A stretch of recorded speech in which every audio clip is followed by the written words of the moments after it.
أعوذ بالله من الشيطان الرجيم.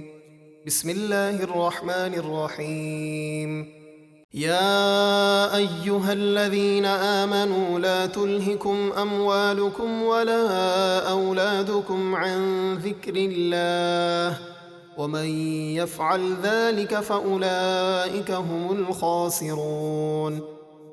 اے ایمان والو، تمہارے مال اور تمہاری اولاد تمہیں اللہ کے ذکر سے غافل نہ کرے، اور جو ایسا کرے تو وہی لوگ نقصان اٹھانے والے ہیں۔ وأنفقوا مما رزقناكم من قبل أن يأتي أحدكم الموت فيقول رب لولا أخرتني إلى أجل قريب فأصدق وأكن من الصالحين۔ اور ہمارے دیے ہوئے مال میں سے کچھ ہماری راہ میں خرچ کرو، اس سے پہلے کہ تم میں سے کسی کو موت آ جائے۔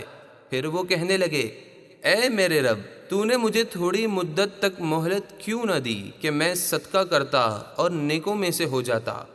وَلَن يُؤَخِّرَ اللَّهُ نَفْسًا إِذَا جَاءَ أَجَلُهَا وَاللَّهُ خَبِيرٌ بِمَا تَعْمَلُونَ۔